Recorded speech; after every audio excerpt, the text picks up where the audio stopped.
Welcome to episode 23 of A to Z Sports Talk. It is Friday, May 27th, and we have another great episode this morning.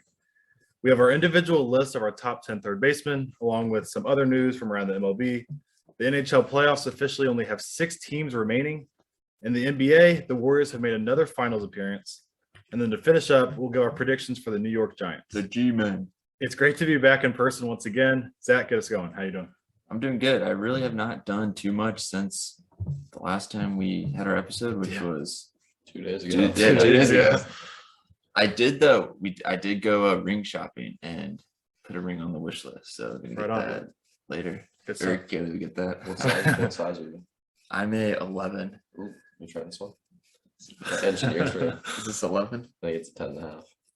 Yeah, we tried on a 10.5, and the lady couldn't get it off. Yeah, she's like, we can try smaller, and she like sprays my finger with a Windex and the ring with Windex. It slid on pretty good, but then when I said, yeah, when it's humid, your finger gets kind of bigger. And goes like, yeah, we're moving to Florida. She's like, yeah, you may not want the 10.5. Then. What size is Kaylee's? Like 7. 7.5. Yeah, this is a pinky ring, so it's a little big. I know. I was wondering what. Yeah, it's my engineer's ring. You didn't get one? No, I got a class ring. No, nice. All engineers get one at our school. You have to take do this little oath and everything. So it's a cult when you go to an interview. Yeah, pretty much. Yeah. I thought it was every school, but you have to take your little engineer's oath. Make sure, say you're going to be a moral engineer and don't intentionally before graduation kill someone. Yeah. So, yeah, but I'm going to Louisiana next week. We're gonna shoot some fish. What about shoot a gator? No, not doing that. Not doing that. We thought about it, but you can't until September. So there's actually a gator season. Yeah. Huh. Have you had gator before? A long time ago. I don't know if it's any good or not. Is it like the classic tastes like chicken? I think thing? everyone's. Yeah, I think so. I think a lot of people say frog legs is like that, and frog legs is good. But do you guys have some? Did you see it today? I once again have nothing. The only thing I had was both. There's a few shows coming out. They got released at midnight last night. So the Obi-Wan series came out. I'm excited to see that. Oh, forgot. And which Evan, my little brother, got Disney Plus just to watch that. And I told him before, I'm like, Evan, get rid of it. I'm like, I'm still signed into my ex's Disney Plus account. Like, let's just use that. So I think I've been mooching that one. Hey, you think I can for about 8 months? 8 months now, and hasn't noticed. So we're gonna keep rolling with that. Do you know the password? I don't know the password, but like it's on my computer. So I told him he can watch it on there anytime he wants. After you already paid for the $5. Well, I think it's like $7.99 a month, and I'm like, Evan, like, get rid of that. Or just keep it like we use Hannah's aunts, and she has no idea. Yeah, I mean, and then you gotta use it. Yep, and then Obi-Wan. So Stranger Things is the second one. I saw the first 3 seasons, but I haven't it's been a long time. Yeah. So I think it's been 2 years since the other one came out, and that's the last time I watched it. Gonna have to watch some recaps. I heard the first Ricky Bobby, I'm choking on my own spit. The first 8 or 10 minutes of the first episode is apparently really intense. It doesn't slowly go into it. It's right back into it. Yeah, that's cool. And then we talked about Letterkenny on here a while ago. So RA from Spin Chicklets is acting in a spinoff from Letterkenny called Shorzy, which Shorzy's my favorite character on that one because he's just, you never see his face. He just does the dumbest things and has the funniest quotes. But they made a spinoff based on him. It's just called Shorzy, and that came out last night at midnight. Okay. So yeah, I got 3 shows to watch, and I've been watching Breaking Bad. So I watched the first 2 seasons during COVID and then just stopped. So I watched season 3 in 3 days. That's the drug one, isn't it? Yeah. He's a high school teacher and he has cancer, so he starts making it's actually I like it. It's really good. And I know this did not come out, but the Game of Thrones that's coming out in August. Targaryen? Yeah. Yeah. I'm calling for that. Is it a second? It's set before when Game of Thrones happened, 1,000 years. Is it? I don't know for sure. Have you watched Game of Thrones? Game of Thrones is such I heard. a good show. I obviously hear it's amazing. You watch a show and you have to watch another one, even though it's an hour long. I heard the ending was really disappointing. Yeah, I didn't like it. It made sense kind of. Parts of it. Made But there, sense. how many? You watched the whole thing? I did. Okay. How long's the whole series? I think it's 8 seasons. 8 seasons. That's what I thought. That's quite a 10, bit. 10 episodes for each except the last one's 6. Yeah. Okay. Yeah, it's really good. Like really, really good. Really, yeah, Huh. like you're Yeah. hooked in. The last, I was disappointed in the last couple of episodes, I guess. The beginning of the last season was kind of intense when they had the long night. Where it was just an hour long of fighting. Oh yeah, That was intense. yeah. Don't want to give too much away for AJ. Yeah. I need to watch it. There is boobs, AJ. So just so you're A lot of aware. nudity. Yeah, know who I'm watching with. Your parents? Was that your? Did you see it? Yes. Oh, mine is. Did you guys see Matt Carpenter's mustache? Mhm. Because the Yankees have rules where you can't have a beard, so Yeah. AJ'd have to shave off his beard if he played for the He Yankees. somehow looks even worse than he didn't say. Yeah. Yeah, he looks really weird. He's a very skinny face and a large Yeah. mustache. Looks weird. I think the Reds are the only other team that have that Really. because they're like the old two of the oldest franchises. Can they have goatees? Because I'm pretty. Did Eugenio Suarez have a goatee? Maybe you can have a goatee, Okay. but yeah, I don't understand that rule honestly because we're not living in 1940 anymore. Yeah. Like, is that your only? Did you see it? Yeah. Not coming with a bunch of them this time. I slacked off. I wasn't on my phone that much this week. I got you. Well, we do have our top 10 third baseman today. I'll get us started with my 2 honorable mentions. They're both 2 older guys. That's why I kept them off my list. Justin Turner and Josh Donaldson. I know Turner's having a really poor season. I think Donaldson's doing okay, but his average is kind of low. But I look at these other 10 guys that I have above, and they're younger, and I would take them all on my list right now. Did you guys have any honorable mentions at all before we get started? I had the old guys, Mhm. and with all due respect, Donaldson and Turner, you guys Uh-huh. are kind of old, and Yohan Moncado, Okay.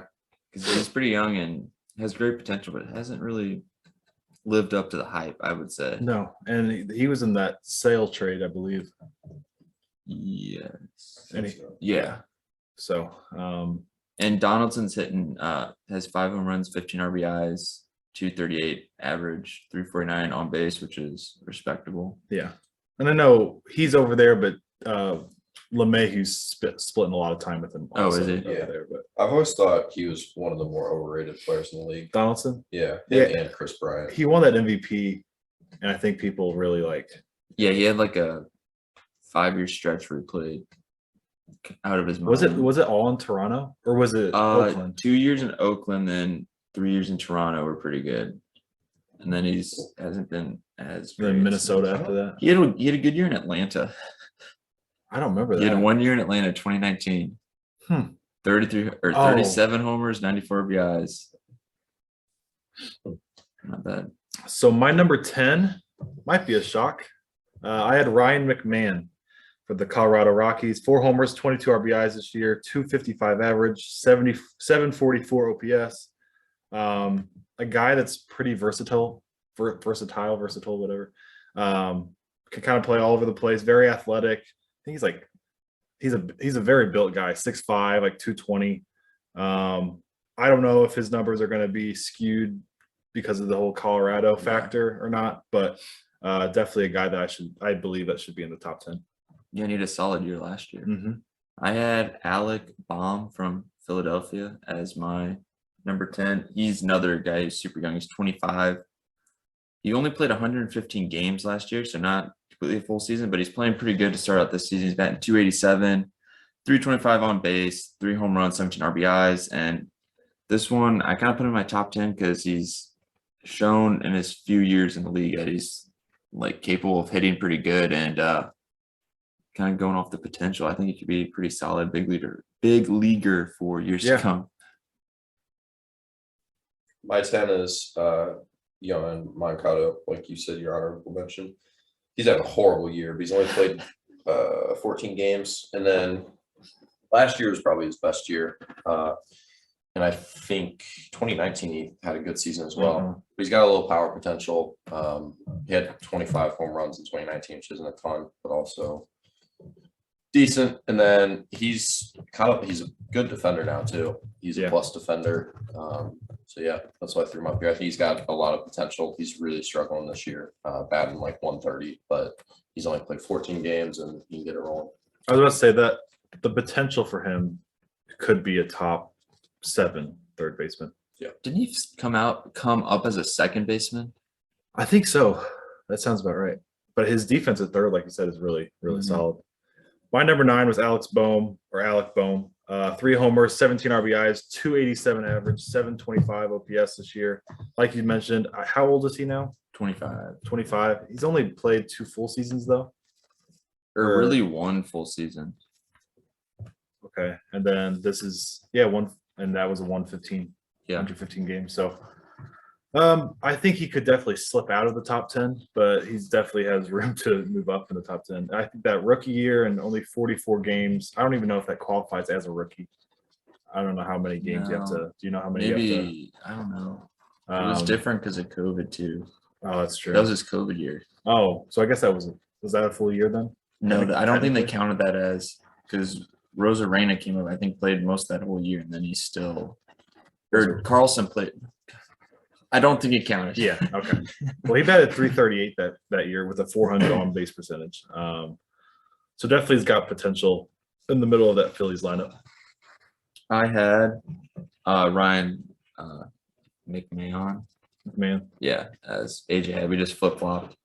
And he's had pretty solid years since 2019, since Arenado's been moved to the good guys, the Cardinals. He's batting 250 in 2019, 24 homers, 83 RBIs, and he had that same, literally almost exactly the same stat line in 2021. So he's shown some consistency. So, and I think he's a pretty good defender too. I think. I have Matt Chapman here, which is, I know his average has been poor like for the last 3 years, but he's one of the best defenders in baseball. Yes. And I like good defense. It's fun to watch. It's an important part of the game.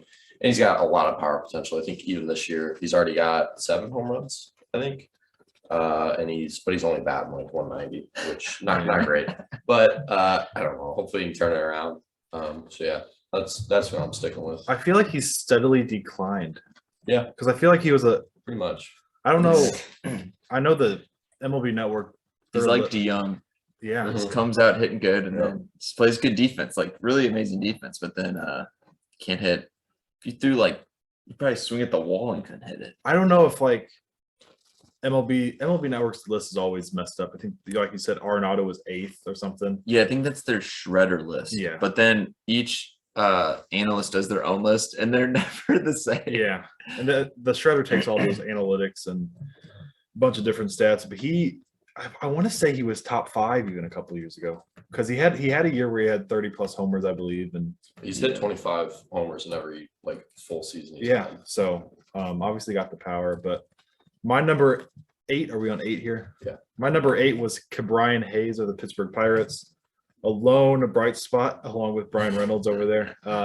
If he stays healthy, it'll be his second. I guess not full season. He only played 96 games last year. The season before 24 games. But this year, no homers. He's batting leadoff for them though. 12 RBIs, 272 average, and that average has dropped recently in a little slump he's in. 708 OPS. A guy that just signed a 8-year contract to begin the season, has a lot of potential, great speed, great defense. Not many things to be excited for in Pittsburgh, but I would be if I was a Pittsburgh fan, I'd be excited for Ke'Bryan. Yeah, had Ke'Bryan Hayes at 8 as well. He switched it. What? Yeah, he's at 8. Last second. I was going through the list and I realized, he probably doesn't deserve the number 7 spot yet. But I think he could. I think in the future he could be top 5, just because he's a pretty solid hitter, and I think his defense, he could challenge Arenado for the Gold Glove. Yeah, in the National League. A bold take.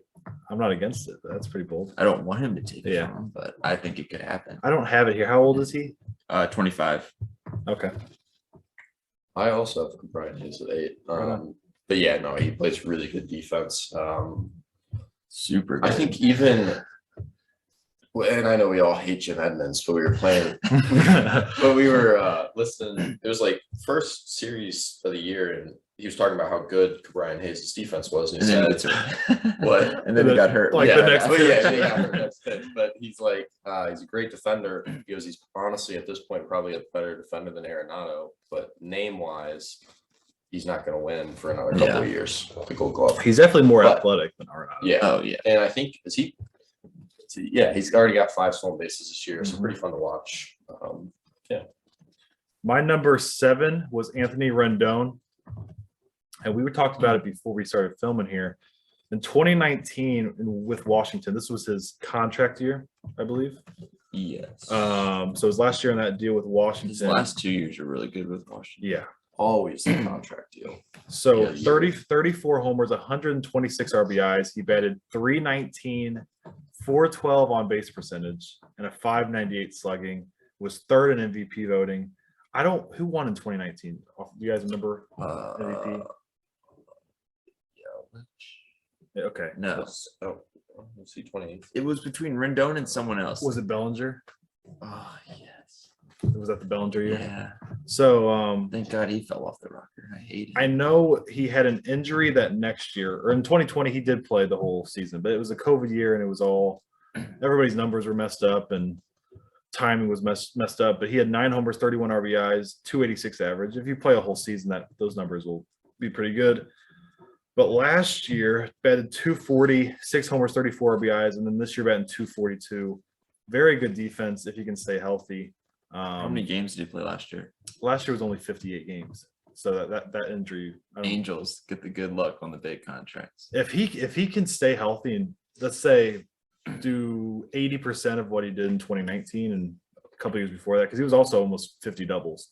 He led the NL in doubles. And if the Angels are playing well this year, but if you have Trout, Ohtani, and Rendon, and then you have Walsh and Ward, it's a stacked lineup. But he was my number 7. I had Austin Reilly. I put him at number 7 just because he's had just one good year, which was last year. So he's not as proven as some of the other guys that I'll talk about later on my list, but his last year was pretty dang good. He batted .303, .367 on base, 33 home runs, 107 RBIs, and he for sure helped Atlanta go to the World Series because Acuna was down for most of the year. And this year he's batting .244, .323 on base, 9 homers, 20 RBIs. So that is not what he wants, but still solid. And I don't know if he's a good defender. I don't watch the Atlanta Braves on the regular, but I'm assuming he's probably solid. I don't think he's a liability or anything, but No, I don't think he's like all out Buddha. Jesus, yeah. playing third base. My 7 was Alex Bregman. I really don't like him. Yeah. I really, really don't like him. And he really had a stretch of 3-4 good years. But since COVID year, he's kind of been trending bad. Yeah, trending down. He's only batting .230 this year. But I still think he's deserving, and I think he's got potential as well. So Bregman was my 6, and I'm looking at those stats now. So in 2018, I never liked Bregman either, but these stats are kind of wild. In 2018, 31 homers, 103 RBIs, 51 doubles, and he had 96 walks. And then that next, Isn't that the year where they're hitting the trash cans? Those 2 years. is 2018. 2019. Yeah, so 2019. So both years. Okay, Exactly. that explains it. 2019, he That had explains 41 homers, 112 RBIs, 119 walks. So should I even have him on the list? Yeah. And then, like you said, since then, the COVID year, I don't want to mention those stats. And then really, I guess, hasn't been healthy. 2021, last year, 91 games, batted .270. But yeah, he was my number 6. This year so far, 6 homers, 26 RBIs, like you mentioned, batting .230 and a .765 OPS. But He was my number 6 as well. I felt I'd put him above Austin Riley just because he's played more than proven more. Yeah, more proven. But he's not going in a great direction. And as Colin says, I do not like him. He's kind of just a jerk. Yeah. And a cheater. And a cheater. Yep. Don't like those. My 6 was Anthony Rendon. 8 is already hit on him, but he's got potential, and hopefully he can get back to where he was during his MVP runner-up year. Right? Yeah. Yeah. My number 5 was Austin Reilly. Last year kind of broke out. He was the 41st pick in the draft, so high expectations for him coming in, but What pick? 41st overall. But last year, he played 160 games, so full year healthy, 33 homers, 107 RBIs, 303 average, 898 OPS. And then this year, his average is a little down. I shouldn't even say that because everybody's is. But 244, 9 homers, 20 RBIs. Except Goldies. Yeah, except for Goldies, yeah. But yeah, not really proven himself like you mentioned, but definitely a guy with high expectations and high potential. My number 5 is Anthony Rendon. You guys already covered or talked about him, but I think he's super solid, and he was injured last year. In the COVID year, he played the whole year, and he was actually top 10 MVP voting, and he's been top 10 in MVP voting in quick math, 4 years, and 1 year he was 11th. So he's super consistent. I think he's going to turn around and have a really good year this year if he stays healthy. So I thought he was always underrated in Washington. Oh, super underrated. Bryce got a lot of attention. He had a lot of years where he hit he almost hit, he hit 40 doubles 3 years in a row. And then 2016, he had 38. And then 2014, he had 21 homers, 83 RBIs, 287 batting average, 351 on base, and he was 5th in MVP voting. Mm-hmm. And he led the league in runs. He won was he there for? He was there for that World Series run, wasn't he? 2019. Yes, that was his last year. That's probably why he left. I mean, obviously he was going to get paid by LA, but he had accomplished that in Washington. And a lot of people were leaving, and they're getting older. My 5 is Austin Reilly. He had a really good rookie year, and then I think the COVID year he didn't play well. But I mean, that's tough. And then he had really high expectations coming into this year because last year he was really, really good. He batted over 300 with over a 500 slugging. And then he also is now a plus defender as well. He's kind of slumped this year at the plate. I mean, a little bit. He's batting 240-ish with 9 home runs. So he's got the power. So AJ, you already talked about him, but yeah, I think he's going to be a really good player. I wonder who was your 6? It was my 6, Rendon. And Bregman was your 7? Yeah. I wonder if you and I agree on a top 5. But my number 4 was Rafael Devers.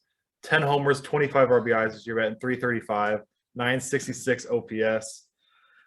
Dude, being in Boston, I feel like he was there when Mookie was there. And then JD Martinez got a lot of love, not so much now as he's getting older, but I feel like he's not talked about enough. Mm-hmm. His average is always, I mean, it seems like it's always 270 and above. And the power is there. Last year, 38 homers, 113 RBIs, 279 average, 890 OPS, and then this year betting 335. Only 25 still. Super young. Been in the league 6 years already. So I think he's gonna crack the top 3 in the next few years.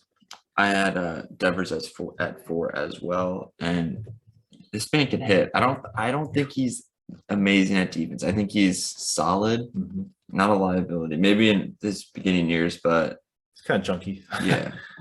When he was 22, he hit 54 doubles and batted 311, 32 homers, 115 RBIs. That's pretty dang good. And he's been super solid, and he's leading the league right now in doubles, hits, and at bats. So he needs to get some more walks, though, because his average is almost the same as his on base percentage. Yeah, he's only got 9 walks. But I think he's going to have a solid season and also a super good career too in Boston. I know he's a free swinger, and I think kind of like Javier Baez. Yeah, but he makes more contact. Yeah, I was going to say. I have to mention that he makes better, way better. Javier Baez, I saw a stat yesterday that swings at 47% of the pitches outside of the zone. You literally just throw him sliders every single time, and he will swing. Yeah, I do that on MLB The Show, and he does it too. Because it was a Tigers podcast, and it just popped up on my TikTok page, and they said that Miguel Cabrera's career, He's hitting 300 this year. Yeah, but he's swung at like 20-something% out of the strike zone, but he's made contact with 60% of that. So it's like you'd think hopefully maybe he can teach. I mean, Javi's like 29 now, but hopefully maybe he can rub off on Javi. There's some weird stats from like way back in the day of some hitters who had like so many, like no strikeouts at all hitting, and now it's like swinging hard. Man, I know we're all not a fan of that, but yeah. My 4 was Devers as well. Okay. We'll see what we got here. My number 3 was Jose Ramirez. He actually leads the league in RBIs so far this year. 11 homers, 43 RBIs, batting .292, a 10.02 OPS, and he was like one of your picks for MVP, wasn't dark horse. I didn't pick him because I picked Shane Bieber to be Cy Young, and I don't think Shane Bieber is pitching too great. But Jose, I didn't know this. Kind of like the Madison Bumgarner thing I mentioned last episode. He's only 29 and he's been in the league for 10 years. And I guess since he was with the Indians and now the Guardians for quite a while, and we obviously don't see them very often on TV or in like when they come here. So we didn't really get to see him much, but in 2017 he had 56 doubles. Every year it looks like he has 30 plus besides that COVID year. His average is always consistently in the 270s and above.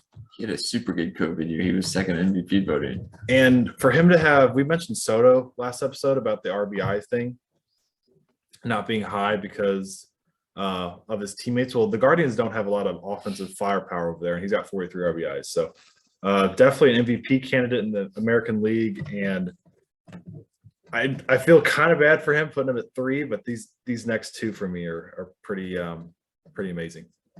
Number 3 for me is Manny Machado. AJ's putting him higher just because of recency bias, but Manny Machado is a great player. I think these top 3 can all kind of be maybe not number 1. They're all like by far the best third baseman. Interchangeable. Yeah, interchangeable.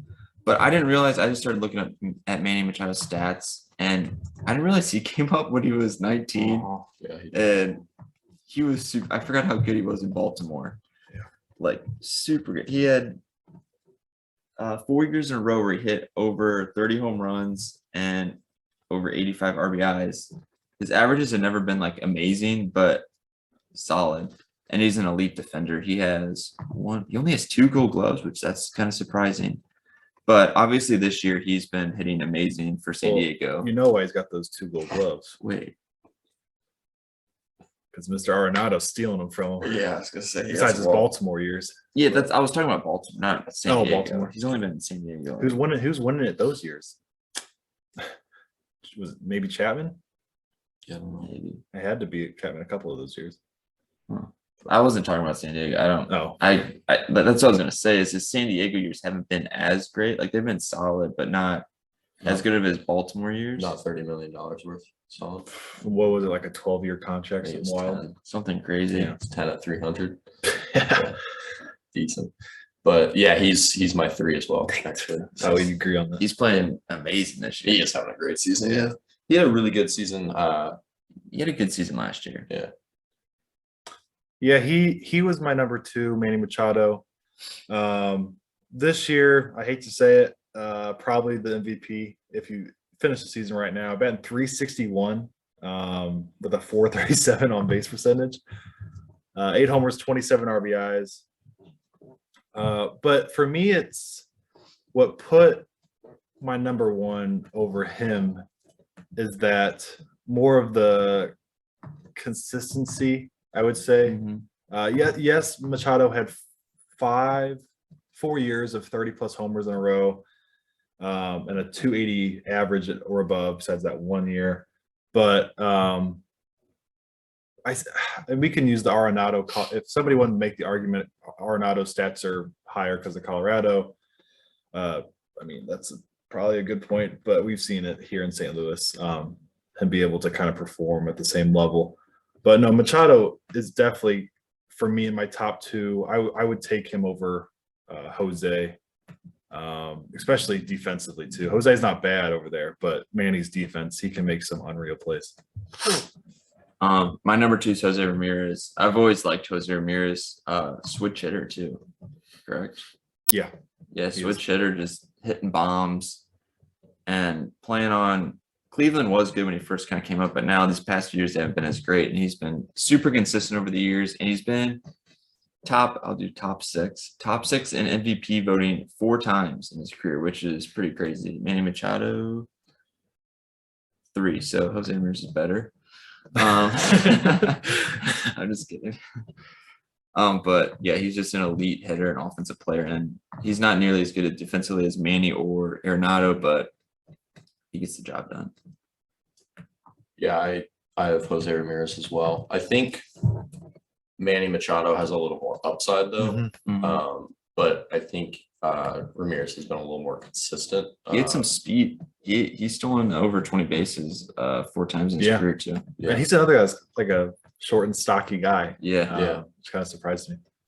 Anything else on Ramirez? But I do want to mention before I get to my number one, Machado is only 29 still, and he's been here 11 years. It's crazy. And I think one thing for me is availability.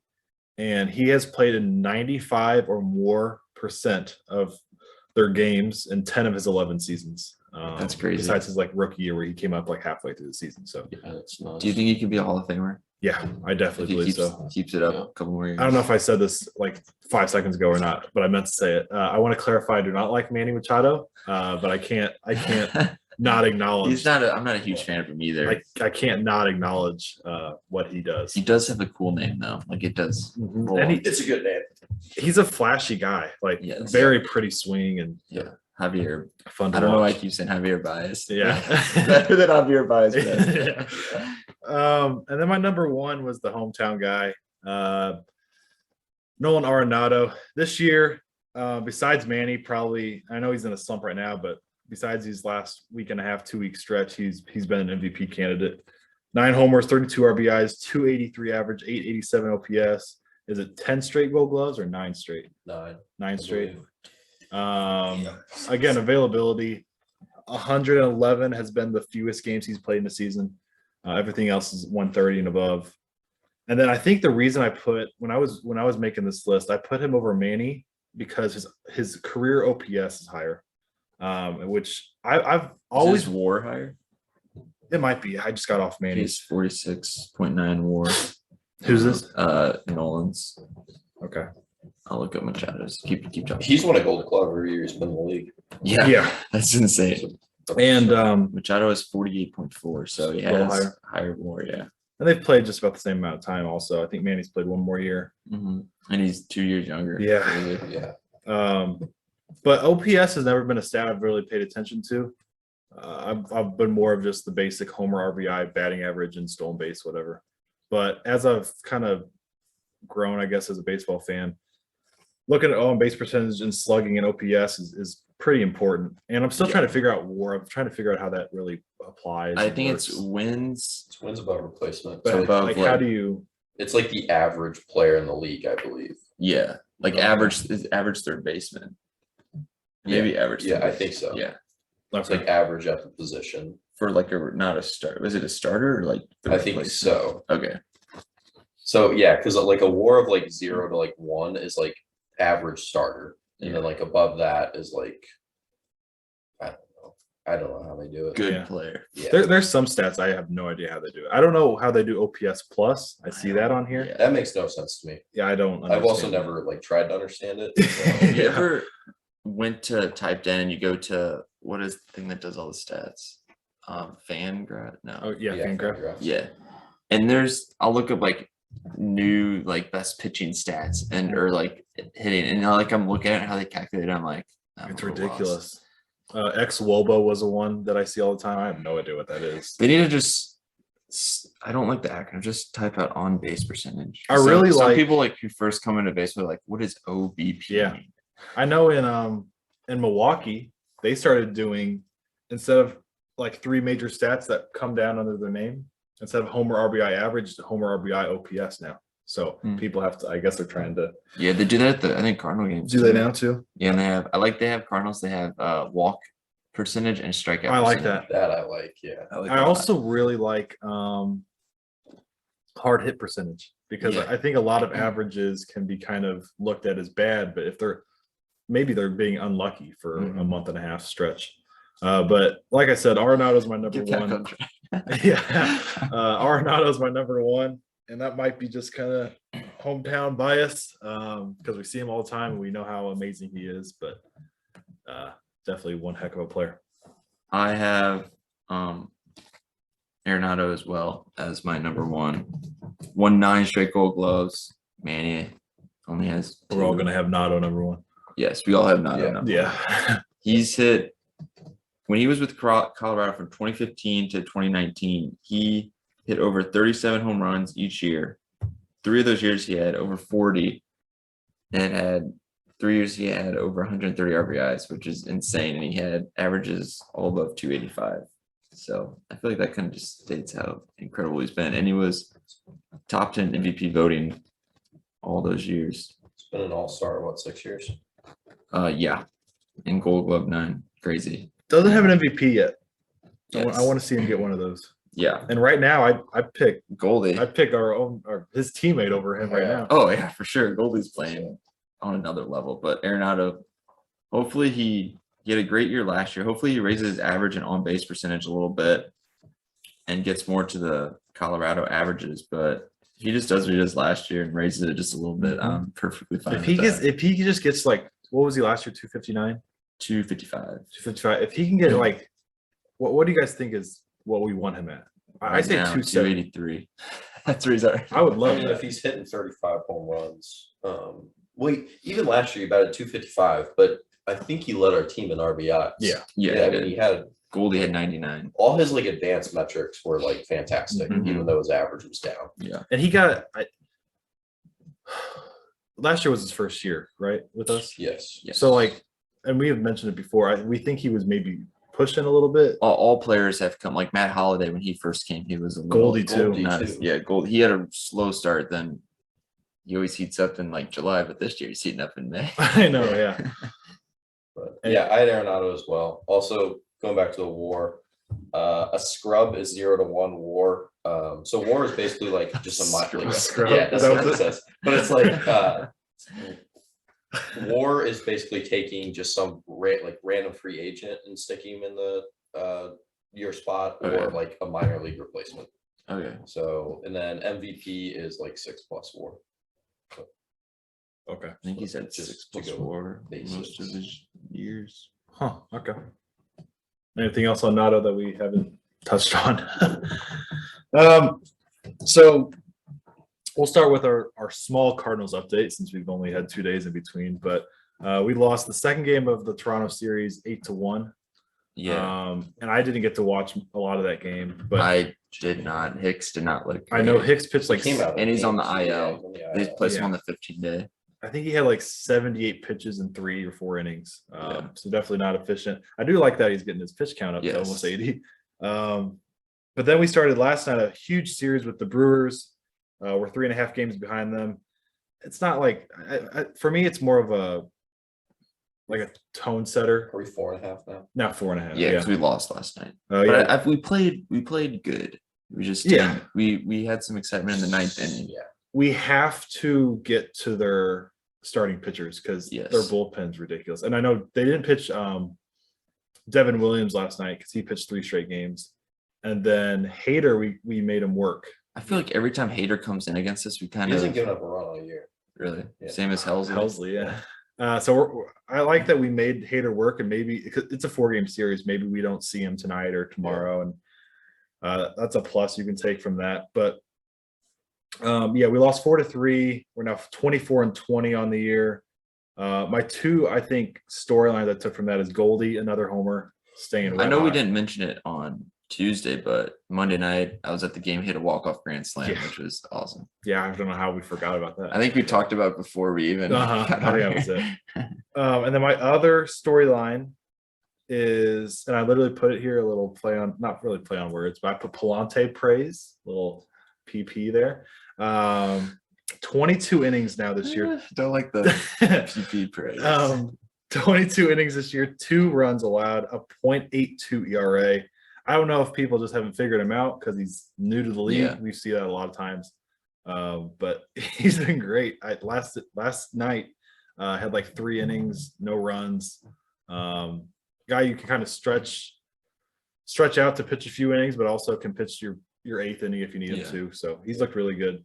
And then the funny thing about that is I went to a Double-A game last year, and Palante was the starting pitcher. Nolan Gorman was starting third baseman, or third or second. Donovan was in the game. I think Yepes was in AAA. And now the game I went to is when Gorman hit 3 home runs. Like Delvin Perez, who's now at AAA's, was playing. Alec Burleson. All these guys who were at AA last year, all like playing pretty good in either AAA or the majors. And then the last thing Cardinals wise I had is injuries are kind of hurting us a little bit, especially with O'Neill and Carlson out. I know Yepes has definitely cooled off, but he's been great, and Donovan's been good when he's filled in. But Steven Matz and Hicks are both on the IL right now. It's probably good Steven Matz is on the IL. Yeah, he's just so up and down. And then I don't know. I think we mentioned it last time, but Alex Reyes is out for the year. Yeah. Yes. I think we mentioned that. But anything else Cardinals wise? Going back to what you're talking about, the Brewers getting to their starting pitchers, their lineup is not they don't scare me, but their pitching's great. Like we have a better run differential than they do. It takes 2 injuries and they're bad. Like they're not a good. Yeah. You just have to. Burns is I just out. think they kind of do the little things right. They put do. the ball in play. Great defense. And some I homers. think you're talking about their lineup, but I think they've scored like the 5th most runs in the NL. Have they actually? A lot of runs by that Tellez guy. He has Rowdy like, Tellez. Yeah, he has like 2nd most RBIs. I do know I saw something that they haven't played against as many over 500 teams as we have. Okay. I think they've only had like 2 series against Really? above 500 teams, So- us and the Padres. So it's going to get tougher for them Yeah. as they move on. Tonight it's Brandon Woodruff, who's usually dominant, but this year has like a 5-something ERA. Good. Yeah, he's struggling. And then Dakota Hudson's on the mound. I just want to see some innings out of Dakota. I know we saved our bullpen last night with Palante giving 3 innings, but want to see Dakota kind of build. And he's had a couple starts where he's not looking that great, but he's got like a 3.12 ERA or something. Our starting pitchers ERAs are actually pretty good, except Matz and Hicks. And I want to mention that Flaherty pitched 2 hitters yesterday. Yes. Yep. He pitched hopefully- Newbar and Herrera. He is again on Tuesday, I think. Good. That's good news. Yeah. And also, I heard Hudson's using PitchCom because to speed him up because he must be like not. Yeah, I heard that. He pitches to contact, so they want the defense engaged. Yeah, they're worried about his pace. And Yachty had it on his knee last night. I don't know if you guys saw that. The pitch comp. So but I thought it was just a pitcher catcher thing. But I think does everyone or just the infielders? especially, I know Dan mentioned the middle infielders and center field has it because Yeah. Tommy took off the hat and was like fixing it. So I thought that was interesting. It's like a little speaker that's like, it's like Siri. I What have no voice do you think idea. they pick? Do Yeah. you think they pick So- just American, they're Australian? it doesn't. It's up to your like. They have Spanish if you're like Sosa if he wants it, or I don't.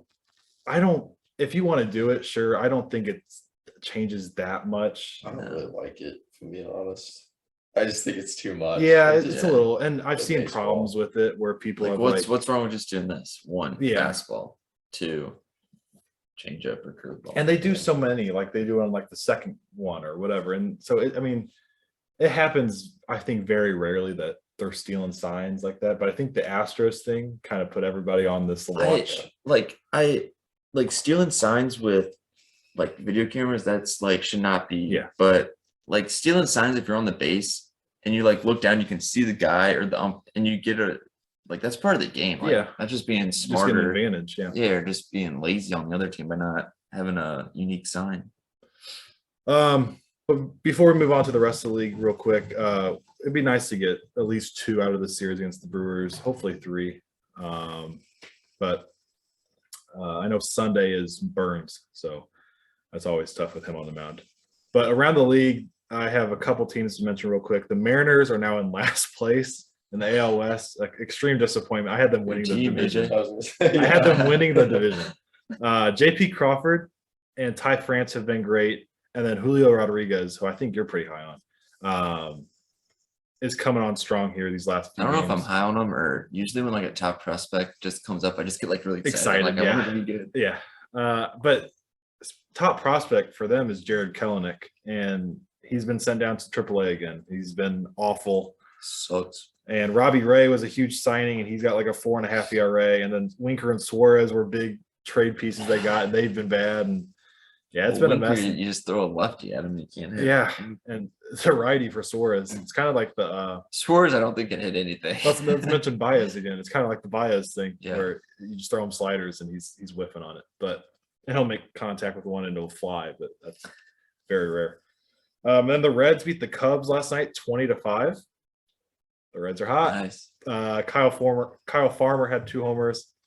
Trevor Story stayed hot. He had another homer, 9 homers. I mentioned, I think it was the episode I did by myself.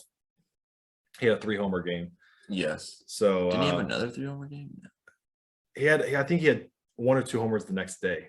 Okay. I mean, he had 2 homers. Now he's got 9 in the short amount of time. Ohtani was rocked around last night by the Blue Jays a little bit. 6 innings, 5 runs. He did strike out 10. And then I had 2 matchups to look out for this weekend. On Sunday, I mentioned Burns. It's Michaelis and Burns. Ooh, that's gonna be good. Michaelis has been great this year. 3-2, a 1.96 ERA, and then Corbin Burns is 2-2. Corbin Burns, doesn't have wins ever. Really? Last year when he won the Cy Young, he had 11 wins. But a 2.18 ERA. And I like Michaelis because he works fast too. Yeah. He definitely does. Anyone that works fast, I'm a fan. Yeah. Like Yachty. Oh yeah. And then the other matchup I had to watch was in the American League on Sunday. Luis Severino, 3-0 with a 3.02 ERA against Shane McClanahan. McClanahan's a guy I don't think a lot of people have probably heard of, because Tampa Bay kind of just does that opener thing. And so, and a lot of people I don't think watch. I think they have one of the lowest attendances in baseball too. So, It makes Yeah. no sense. Sad. yeah, and they're good. Where Tampa? Yeah. Because Is it just because my aunt lives there. So there you have to go across the bay, I guess, to get to the stadium. So everyone in Oh. Tampa has to drive a solid 30-40 minutes to get there. And with traffic, it's just a pain in the They ass. just need to build a new stadium down there. They do, and that's what they're thinking about doing, because it's on the other side, which is where the beaches are. And so they want to build one on this actual city side. Oh. So And they don't have. I know Franco now, but they don't have they're good always, but they don't have that guy you want to come watch. Yeah. That must-watch guy. Well, Franco will probably turn into that. But back to McClanahan, 4-2, 2.06 ERA. He's been great. And then the other guy they have, Drew Rasmussen, I believe his name is. He's been really good. So Rays just make it work somehow. But do you guys have anything else baseball-wise? I was looking at the standings, and the Reds are slowly catching the Cubs. Who's gonna get And last? I think place. the Pirates will fall off, and I think the Reds will end up in 3rd place. I wonder when the Pirates are gonna call up O'Neal Cruz. I don't think he's been playing great. I don't know if he's playing good in AAA or not. He's got the Gorman thing where he strikes out 35% of the time. But if I'm the Pirates, you have to know you're not making a wild card or anything. So just do it. You have Rodolfo, whatever, at short. I don't know. The Pirates will just trade for Juan Soto and just give him all their I saw the Yankees were the one name people were saying for Juan Soto, and it or was the Dodgers because they it have was all the money. Volpe and Dominguez and 3 other top level prospects for Soto. And it's That Nationals Dominguez do guy, it. that Dominguez guy's 18. He's Yeah. been in the organization since he was 16 or something. Yeah. Since he was 11. We can move on to the NHL though. I guess we can start with Carolina, New York, because that's probably the least one we want to talk about. Carolina won last night to go up 3-2 now in the series. They're 7-0 at home, and I think we mentioned that last time. We expect them to just. they're 0-5 on the road. Yeah. Jesus. So Do they have are they a better seed than the Lightning? Were they at yeah. home? Yeah. So So actually, they're different divisions. I don't know how that works. I guess just records. seeded wise, I think they're 2 and Tampa's 3. It's Or- just by regular season points. I think so. Okay. Yeah. And then the games. Carolina has home ice advantage, so they probably win the whole thing. Yeah. Well, I mean, Wayne Gretzky had the great one. Had Carolina The great. versus the Blues in the final. Right. That was his before the Yeah. Thank you, playoffs started.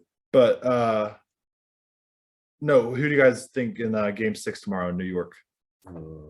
Rangers. New York, You think it just goes to 7 and then Carolina wins it? Yeah. probably. Yeah, I can see But that. also, New York should have won Game 1 in Carolina. Mhm. They like choked at the end, big Mhm. time. Was that the overtime? Yeah. So I don't. I'll go with Carolina and 7. Yep, I agree. And then we can go. Should we do Blues now or Battle of Alberta first? Alberta. Okay. The Battle of Alberta is now over in 5 games. All of our brackets are screwed.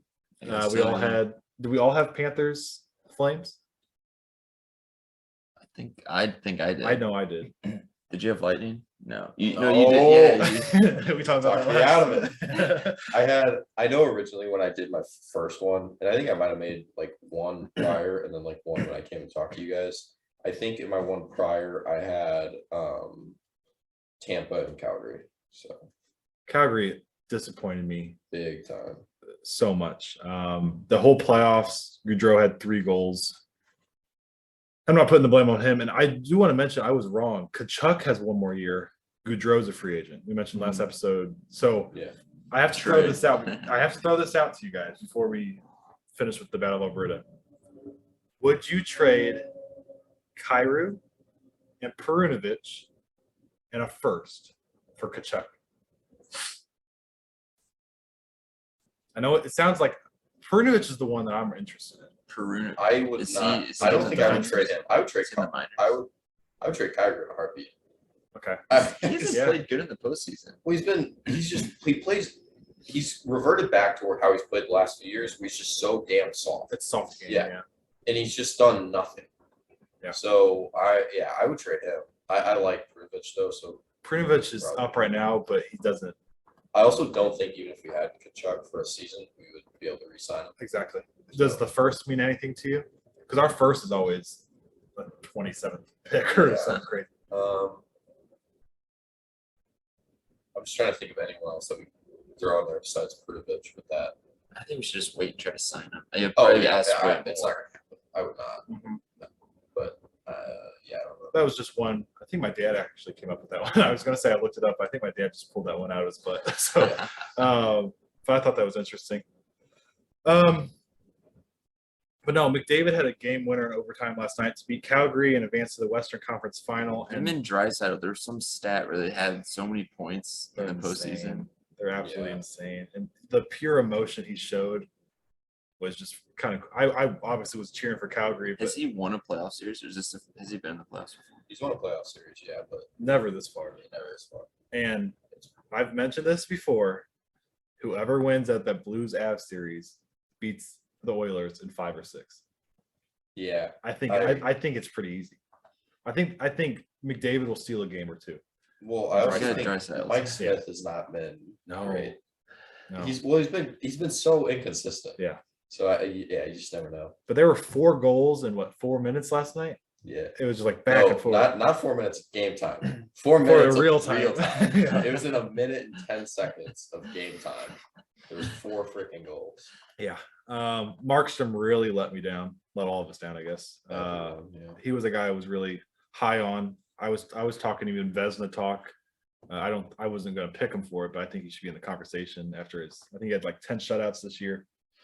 But definitely disappointed. And then, what do you think about the no goal? I know at first you were like against it, and then now you're. At first, I was like, "That's definitely a goal." He didn't kick it, but then I held firm on that even after they called it. But then I watched the replay for the Yeah. last time, and his skate's off the ice, Yeah. so he wasn't stopping. His Yeah. skate was not. The only reason I knew that he was not like snowing anything, Mhm. and so his skate's off the ice. He's definitely kicking it. Yeah. That's how I got there. But yeah, I think it was a good call, no goal. Definitely a tough call in that moment. Right. And what was it? It was a goal on the ice, Mhm. and they changed it back. So Yeah. definitely, I mean, if that happened to us, I know how frustrated we would still be. So Calgary fans have got to be going through it right now. But then we can finish off with our last NHL series, and man, I think all 3 of us had hopes for the Blues, but I think we all kind of had a feeling it might be over. And then after halfway through the game and halfway through the second, I was like, well, I'm mentally prepared, ready to move on to next season. I'm glad I kept watching that. I know. I was really tempted to just be like, you know what, I'm going to bed. Yeah. Like I'm done with this. Well, I kept watching because I know we're gritty, but I also wanted to know if we were going to stir up anything. Yeah. So that was more, but that's also why I was watching it. Yeah. I was like, it's 3-0. Maybe we'll just start like beating the wheels off of some people. yeah. I was at Kaylee's and they got rid of their cable, so I'm like, how am I gonna watch it? So I was like watching the first like period on my phone, and they both scored. I'm like, I'm very superstitious. So I'm like, okay, maybe if I don't watch them do good. Yeah. And then we watched some like James Bond movie. I like didn't even have the Blues in my mind. They're like, look at us like they're tied. I'm like, okay, I'm just not going to. Yeah. And I saw that one. I was like, let's go. So and I watched a recap yesterday. At the end of the second, Tarasenko scored, right? Like 3 minutes left. And then was it both Thomas in the third? Yeah. Or was it 5-4 or 4-3 the final? 5-4. It was 5-4. So who scored our other one? Thomas. No. Oh, Booch. Booch and Nate. Booch scored. Did Booch get one? Yeah. Okay. His first one. But and then Thomas scored 2. And he had like 3 shots all playoffs. that one was a snipe too. Yeah. In that lower corner. Off a really good patch by Booch. But whatever one tied it, right after that, I was like, oh man, we're going to overtime. And then I know you said the Kyrou thing, like soft at the middle of the ice, but McKinnon flew. That was I saw that. I watched that Cooked replay Letty. so many times. I was like, Oh my Letty God. was like shaking. I was like, was that Connor McDavid? yeah. Yeah. And then he Husso, I think, should have closed off that corner a little more, but he roofed it right over his shoulder. I mean, That was classic McKinnon. I was like, oh my gosh, like what a you have to give him some what props an on that. awful way to end the season. But then we came back and then Bozy, baby. Yeah, In overtime, probably the least guy I expected to pull it off. I do want to shout out Toropchenko. And that end of the third, they put him on the third line because they had Walker in, and he was with Shen, and I don't remember who else he was with. It might have been Thomas. I don't know, but he was everywhere, keeping the puck in the zone and just very strong with it. And I mentioned to my dad the other night, I think he's got some left in the tank that we haven't seen.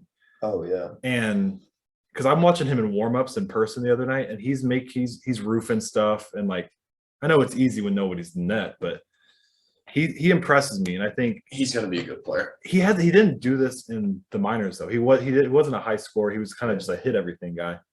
But I want to mention the minors real quick. James Neal is down there, older than everybody, just dominating. Really? Yeah, absolutely, just cooking everybody. Kind of like Matt Carpenter was in AAA or whatever. But I think that's it for the NHL. Who do you guys got in Game 6 tonight? I have to take us. Yeah, got to. Okay. We can't lose 3 in a row. Yeah, I'll go with us. So I wore my lucky shirt. Uh-huh. Well, they lost Yeah, I was like gonna the first say that. game when I wore it, and then I think the next game I had like a Missouri State pull-on, so they're doing something at Kaylee's house for graduation. So I was just gonna wear that. Yeah. And then I wore it the last night, and I was lucky. And then I have this one on, so Yeah, that's dirty. So I'm superstitious too. I had worn. So first, I wore this jersey in the Minnesota series, and we had lost both games. I wore it, and I was like, all right, got to go back to the jersey I wore like every game during the Stanley Cup run, my old one. And we won the 3 games in a row against Minnesota, and then I wore it game 1 against Colorado, and we lost. Or no, I wore it. Yeah, I wore it game 1, and then I wore it game 3, I think. And I was just like, all right, I have to like change it up. So this has always been bad luck. Like we lose every game, I wear this damn thing. yeah. So why the hell are you wearing it? because I wore it last game, so I was Okay. like, I gotta switch up mojo. And we won. And I was gonna take it off after the first. We were down 2-0. I was like, God, I take it off. And I was like, no, I just gotta let it ride. So I ended up coming back.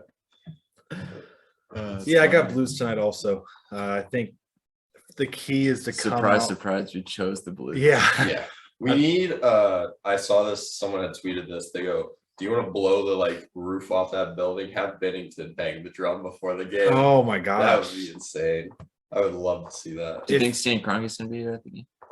No, he doesn't No, care. He'd need like a SWAT team. Yeah. I wish he'd come. Yeah. It'd just make the energy even more. I'm not with like I'm more of the friendly guy that doesn't want to chant like ref you suck and stuff.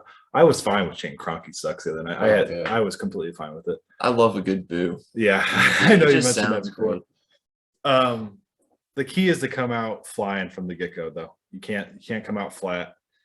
And we can put the pressure on Husso to be great. For me, it's a whole team effort. Like with guys like McCarr and McKinnon, you have to, as a team, slow them down. And then if they do stuff like McKinnon just did the other night, then you can just pray. But Just hit him. we can move on to the NBA.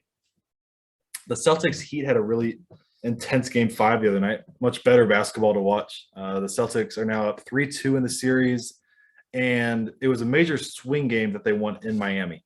So they're going back to game 6 tonight, I believe, in Boston. So they definitely have the advantage. Mm-hmm. Jason Tatum the other night, 22 points, 12 rebounds, 9 assists. Wasn't very efficient with it, but Jaylen Brown, 25 points, and it was really low scoring, 93-80. And my key in that series, I don't know where Jimmy Butler's been. I don't know if he's just playing through an injury. Yeah. Because his last 3 games, because we were praising Jimmy Butler, like playoff time, Yeah. he comes up big. 9 points, 5 rebounds, 2 assists on 26% shooting these last 3 games. Maybe Boston's just targeting him defensively because he has literally been their whole offense, really. And if you shut him down, I don't think Max Strus is going to carry you to a victory. No, I definitely, that's part of it. And I know game 3, I believe it was, he had to leave with an injury like halfway through. So he might be just playing through that. That has probably something to do with it too. I think it was game 5, this last one, where Strus and who was it? Vincent? Might have been Vincent. I think I saw Strus went like 0 and then Duncan Robinson played a bunch that game. Yeah. Because they're basically the same person. Whatever start, I think it was Vincent. Vincent and Strus were like 0 for 15 combined and like 0 for 11 from 3. Like you have to have those fall, at least a few of them. Because you're holding Boston to 93 points with guys like Tatum and Brown. So you just need more scoring. And I don't know if Butler's injury is something serious, then Bam's got to come up big. Like you got to have guys step up. Is Lowry playing? Oh, he was awful the other night. Yeah. I don't think Lowry's ever been good in the playoffs. No, and he's older now too, so it's getting worse. He won that one title in Toronto in 19, but Kawhi won. Kawhi carried that thing. So, you have Boston tonight? Yeah, probably Boston. I think I have Boston as well. And if they do, I predicted Boston Warriors in the finals, so I'm pretty proud about that. I predicted the Warriors. I predicted the Warriors, but I picked the Bucks. So yeah, the Warriors advanced to the finals last night, and it's going to be the 6th finals of Curry, Thompson, and Draymond's existence. Game 5 win last night versus the Mavs, 120-110. Klay Thompson had 32. Every starter for the Warriors had 10 plus points, and then Kevon Looney had 18 rebounds. So dang, Kevon coming up big. I'm telling you, if they get like James Wiseman in there too, have Kevon off the bench. You could even use Wiseman to get another really good piece. I think he'd have to come in and like play well because nobody's going to. His draft stock's not high, or his trade stock's not high right now. Yeah, with his injury. But all their players are people they drafted. They developed players great. No, you have to credit them. And they have Moses Moody and the cum bucket, Jonathan Kuminga off the bench. Yeah. And then we mentioned, I think it was just me and you, that I said the MVP for a conference, and then I think you said like no, and I was like, yeah, it doesn't seem right. But I thought I heard something about it. Well, it's just starting this year, and they're doing a Magic Johnson Award in the West and a Larry Bird Award in the East, and Curry wins the first award. What are you gonna say? No. You're gonna say something? No. Look like you were building nothing up. appropriate. Come on. But no, Curry won the first ever Magic Johnson Award, and so Luka was fantastic the whole series. There was they cut it to like 7 points last night, and there was 3 plays in a row that stood out to me. And we do the LeBron thing where he like doesn't get back on defense. Luka, 3 straight plays, like he blew 2 layups, and then he I think he passed one out and he thought he got whacked. Did not get back, and they hit 3 straight threes, and it was like a demoralizer. And it just, especially LeBron having a bad effect on young guys.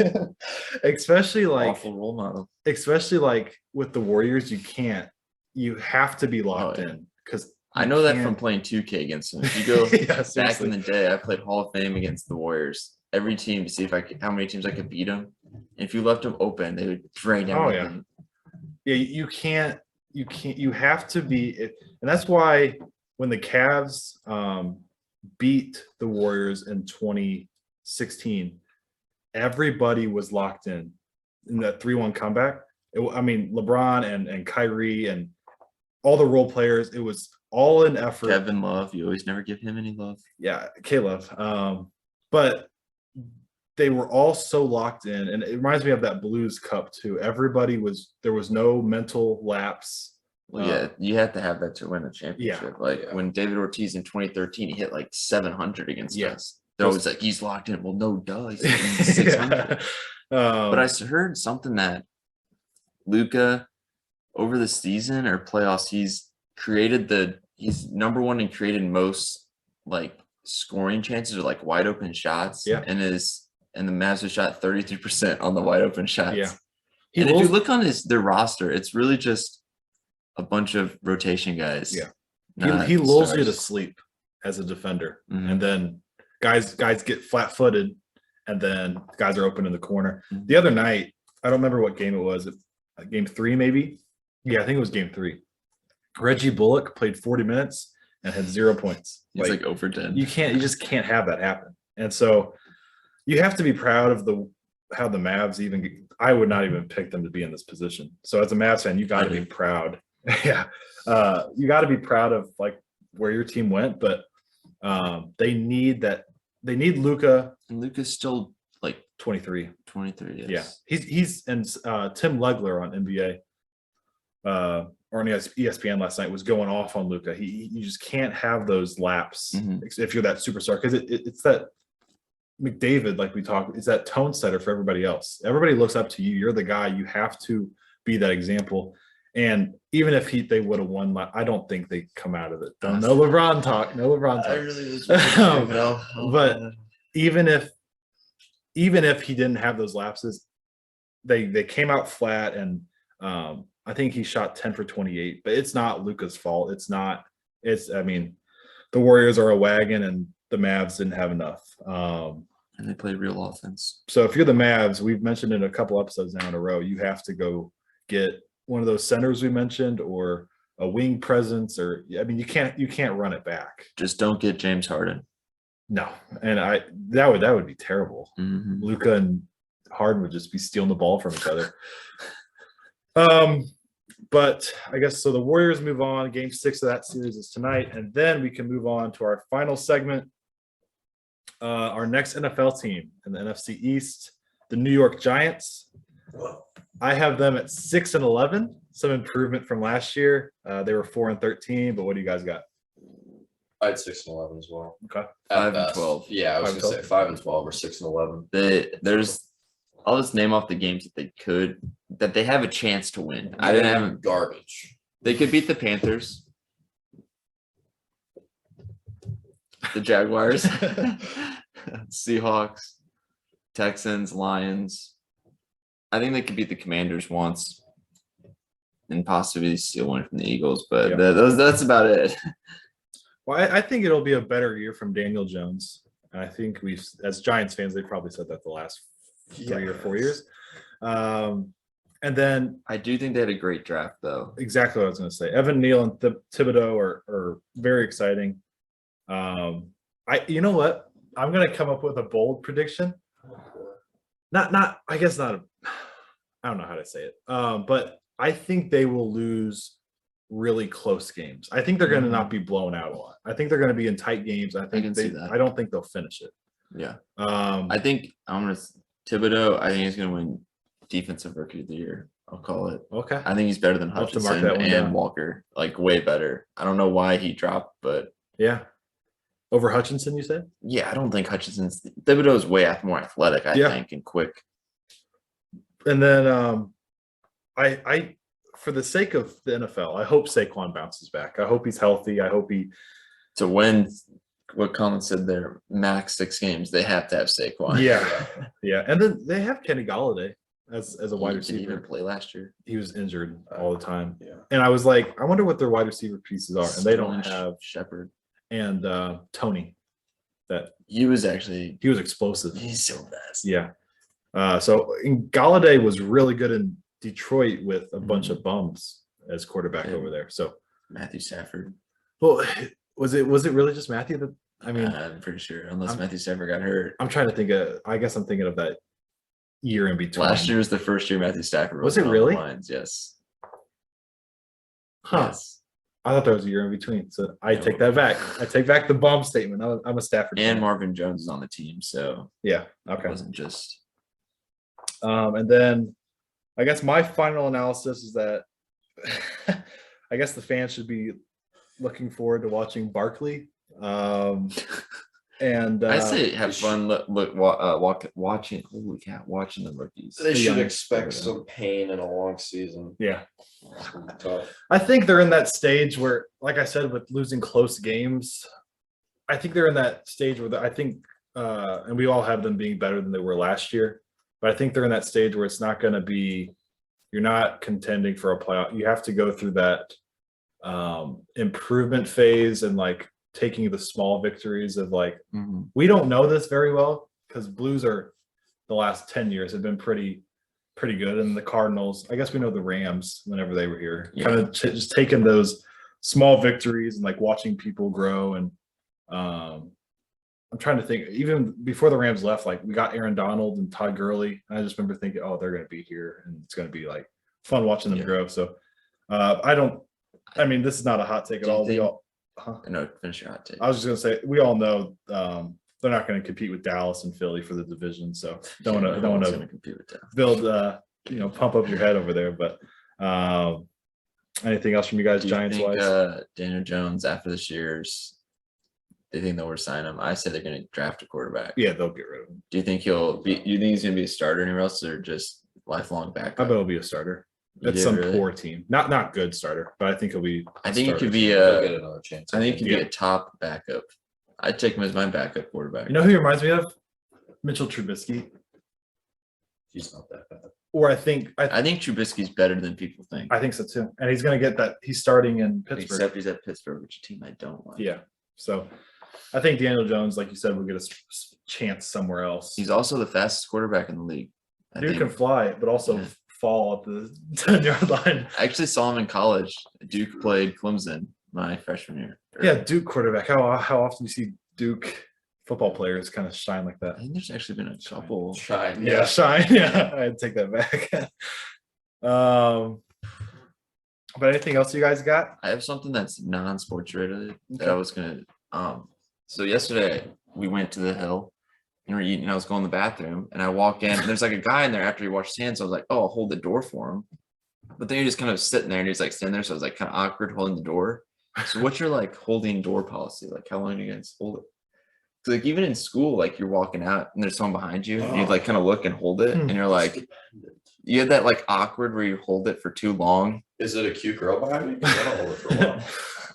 I'll like sometimes walk and just like swing it open. So No, but then I get scared that they're not going to get there in time. It's going to go flying back and hit him in the face. I honestly hold it for quite a while. I think I do too. I think it depends on the weather. Me and AJ depends just on my nice when people mood. make comments. So there's a lot of factors that go into Yeah. it. I mean, normally like I'll hold it if they're like a solid like a few seconds out, but I try to hold it and make eye contact and give him like a head nod, like are you coming or? I always hate that where they're like pick up the pace. Yeah.